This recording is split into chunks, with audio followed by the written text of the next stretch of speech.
ये कोई मामूली हेडलाइन नहीं है, ये वो खबर है जो दुनिया के पावर बैलेंस को हमेशा के लिए बदल सकती है। एक ऐतिहासिक पल जो सदियों में एक बार आता है कि चाइना दुनिया की सबसे बड़ी आबादी वाला देश है, लेकिन अब वक्त बदल गया है। इट्स ऑफिशियल, इंडिया ने चाइना को पीछे छोड़ दिया है। लेटेस्ट 2025 के डेटा के मुताबिक भारत अब दुनिया का सबसे ज्यादा आबादी वाला देश बन चुका है। हमारी पॉपुलेशन लगभग 1.46 बिलियन यानी 146 करोड़ को पार कर चुकी है, जबकि चाइना की आबादी 1.42 बिलियन के आसपास है। ये सिर्फ नंबर्स का खेल नहीं है, ये एक नए दौर की शुरुआत है। एक ऐसा दौर जिसमें दुनिया का सबसे बड़ा टैलेंट पूल, सबसे बड़ा मार्केट और सबसे बड़ी यूथ एनर्जी इंडिया के पास है। ये वो ब्रेकिंग न्यूज है जो दुनिया का नक्शा बदल रही है। यूनाइटेड नेशंस और दूसरी ग्लोबल एजेंसीज के 2025 के आंकड़ों ने कंफर्म कर दिया है कि भारत ऑफिशियली आबादी में चाइना से आगे निकल चुका है। लेकिन इसका मतलब क्या है? क्या ये हिस्टोरिक मोमेंट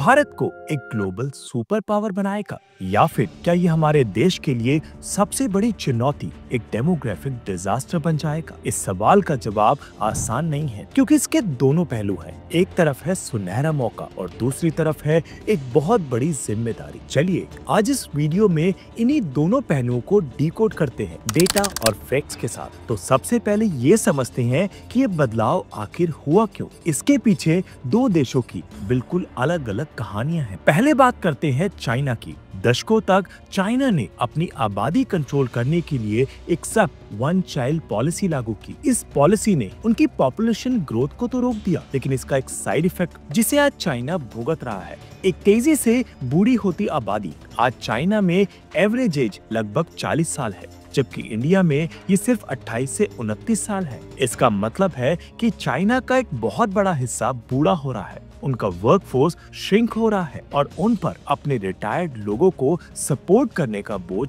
बढ़ता जा रहा है। कई एक्सपर्ट्स कहते हैं कि चाइना अमीर होने से पहले ही बूढ़ा हो रहा है। उनकी फर्टिलिटी रेट इतनी गिर चुकी है कि अब उनकी आबादी कम हो रही है। इस डेमोग्राफिक क्राइसिस का असर चाइना की इकोनॉमिक ग्रोथ पर भी दिख रहा है। जो देश कभी मैन्युफैक्चरिंग का ग्लोबल हब था, आज वहाँ लेबर की कमी और बढ़ती सैलरी एक बड़ी समस्या बन गई है। और ठीक इसके उलट है इंडिया की कहानी। हमने आबादी कंट्रोल करने के लिए इतना सख्त रास्ता नहीं चुना, नतीजा हमारी आबादी बढ़ती रही। लेकिन इस आबादी की सबसे बड़ी ताकत है इसकी जवानी। आज भारत दुनिया के सबसे युवा देशों में से एक है। हमारी लगभग 68% आबादी वर्किंग एज यानी 15 से 64 साल के बीच में है। यही है वो डेमोग्राफिक डिविडेंड जिसके बारे में पूरी दुनिया बात कर रही है। ये वो अनमोल खजाना है जो हमें चाइना से आगे ले जा सकता है और जिसके दम पर इंडिया अगला ग्लोबल सुपर पावर बनने का सपना देख रहा है। तो ये डेमोग्राफिक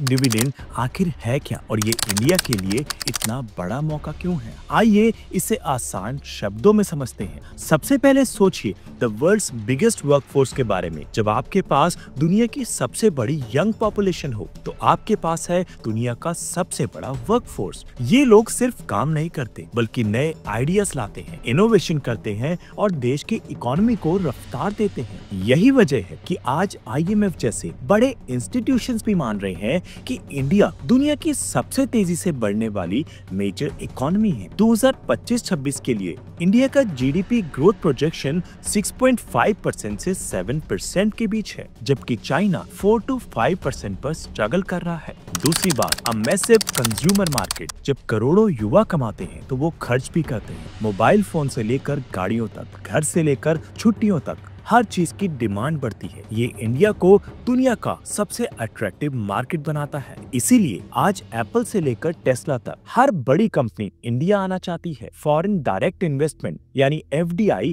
तेजी से बढ़ रहा है और अनुमान है कि ये आने वाले समय में $90 बिलियन के रिकॉर्ड आंकड़े को भी छू सकता है। ये दिखाता है कि दुनिया को इंडिया के फ्यूचर पर कितना भरोसा है। तीसरी वजह है the hub of innovation and startups. आज इंडिया दुनिया का तीसरा सबसे बड़ा स्टार्टअप इकोसिस्टम है। 2025 तक हमारे देश में 100 से ज्यादा यूनिकॉर्न्स यानी $1 बिलियन से ज्यादा की कंपनीज बन चुकी हैं। फिनटेक, एडटेक, हेल्थटेक, हर सेक्टर में इंडियन एंटरप्रेन्योर्स कमाल कर रहे हैं। यूपीआई जैसी टेक्नोलॉजी ने तो डिजिटल पेमेंट्स में क्रांति ही ला दी है और अब पूरी दुनिया इसका लोहा मान रही है। और चौथा, ग्लोबल डिप्लोमेसी में बढ़ता रुतबा। जब आपकी इकोनॉमी और आबादी बढ़ती है तो दुनिया में आपकी आवाज भी बुलंद होती है। इंडिया की G20 प्रेसिडेंसी इसका सबसे बड़ा सबूत थी। यहाँ हमने न सिर्फ दुनिया के बड़े देशों को एक मंच पर लाया, बल्कि India middle east Europe economic corridor यानी IMEC जैसे गेम चेंजिंग प्रोजेक्ट्स का ऐलान भी किया। ये कॉरिडोर इंडिया को सीधे यूरोप से जोड़ेगा, ट्रेड को 40% तक तेज बनाएगा और चाइना के बेल्ट और रोड इनिशिएटिव को एक पावरफुल टक्कर देगा। इसके साथ ही चंद्रयान 3 की सफलता ने हमारे स्पेस प्रोग्राम को दुनिया के एलीट क्लब में शामिल कर दिया है। ये सब दिखाता है कि इंडिया अब सिर्फ एक रीजनल पावर नहीं बल्कि एक ग्लोबल पावर बनने की राह पर है। लेकिन जैसा मैंने शुरू में कहा था, हर सिक्के के दो पहलू होते हैं। यही विशाल आबादी अगर आशीर्वाद है तो एक अभिशाप भी बन सकती है। ये डेमोग्राफिक डिविडेंड एक डेमोग्राफिक डिजास्टर में बदल सकता है अगर हमने कुछ गंभीर चुनौतियों पर ध्यान नहीं दिया। सबसे पहला और सबसे बड़ा सवाल है जॉब्स, जॉब्स और जॉब्स। हर साल लाखों युवा इंडियन जॉब मार्केट में आते हैं, लेकिन क्या हम उनके लिए उतनी जॉब्स बना पा रहे हैं? सच तो ये है कि नहीं। बेरोजगारी खासकर युवाओं में एक गंभीर समस्या है। कई एक्सपर्ट्स जॉबलेस ग्रोथ की बात करते हैं, यानी GDP तो बढ़ रही है लेकिन उस हिसाब से नौकरियां पैदा नहीं हो रही। अगर हमने अपने युवाओं को सही मौके नहीं दिए तो यही यूथ एनर्जी सोशल अनरेस्ट यानी सामाजिक अशांति की वजह बन सकती है। दूसरी बड़ी चुनौती द स्किल गैप। सिर्फ डिग्री होना काफी नहीं है। आज की मॉडर्न इकोनॉमी को जो स्किल्स चाहिए, क्या हमारे कॉलेजेस वो दे पा रहे हैं? इंडस्ट्री और पढ़ाई के बीच एक बड़ा गैप है। हमारे पास इंजीनियर्स तो बहुत हैं, लेकिन एम्प्लॉयबल इंजीनियर्स की कमी है। हमें अपने एजुकेशन सिस्टम को सुधारना होगा, प्रैक्टिकल स्किल्स और वोकेशनल ट्रेनिंग पर जोर देना होगा ताकि हमारा वर्कफोर्स ग्लोबल लेवल पर कम्पीट कर सके। तीसरी चुनौती रिसोर्सेज पर दबाव। 146 करोड़ लोगों के लिए सिर्फ पानी, 24 घंटे बिजली, बेहतर शहर और अच्छा इंफ्रास्ट्रक्चर देना एक बहुत बड़ा चैलेंज है। हमारे शहर पहले से ही ओवरबर्डन्ड है, नदियां गंदी हो रही हैं और कुदरती संसाधनों पर प्रेशर बढ़ता जा रहा है। हमें सस्टेनेबल डेवलपमेंट मॉडल्स अपनाने होंगे ताकि हम एनवायरनमेंट को बचाते हुए आगे बढ़ सके। और चौथी पर बेहद जरूरी चुनौती इनइक्वालिटी। ऐसा नहीं है कि देश के हर कोने में विकास बराबर हो रहा है। कुछ साउदर्न स्टेट्स आगे बढ़ रही हैं, तो कुछ नॉर्दर्न स्टेट में आबादी तेजी से बढ़ रही है, लेकिन विकास धीमा है। अमीर और गरीब के बीच की खाई भी एक कड़वी सच्चाई है। जब तक विकास का फायदा देश के आखिरी इंसान तक नहीं पहुंचेगा, तब तक हम सही मायनों में सुपर पावर नहीं बन सकते। इसके अलावा कामकाजी महिलाओं की संख्या भी ग्लोबल एवरेज से काफी कम है, जो एक चिंता की बात है। तो इन सब चुनौतियों के बीच रास्ता क्या है? क्या इंडिया इस सुनहरे मौके को यूज कर पाएगा? जवाब हाँ हो सकता है, लेकिन इसके लिए कुछ ठोस कदम उठाने होंगे। पहला, डिफेंस और स्ट्रेटेजिक ऑटोनॉमी। मिलिट्री ताकत के बिना कोई देश सुपर पावर नहीं बन सकता। चाइना का डिफेंस बजट आज भी हमसे 3 गुना ज्यादा है। उनके पास हमसे ज्यादा फाइटर जेट्स, वॉरशिप्स और एडवांस्ड मिलिट्री टेक है, लेकिन इंडिया भी पीछे नहीं है। हम मेक इन इंडिया के जरिए देश में ही हथियार बना रहे हैं, चाहे वो तेजस फाइटर जेट हो या INS विक्रांत। हम आत्मनिर्भर बन रहे हैं। साथ ही अमेरिका, फ्रांस और रशिया जैसे देशों के साथ स्ट्रेटेजिक पार्टनरशिप करके हम अपनी मिलिट्री को मॉडर्नाइज कर रहे हैं। दूसरा, इन्वेस्टिंग इन ह्यूमन कैपिटल। हमारी सबसे बड़ी दौलत हमारे लोग हैं। हमें एजुकेशन और हेल्थ केयर पर खर्च बढ़ाना होगा। GDP का 6% हिस्सा पब्लिक एजुकेशन पर खर्च करना एक लक्ष्य होना चाहिए। आयुष्मान भारत जैसी स्कीम्स को और मजबूत करना होगा।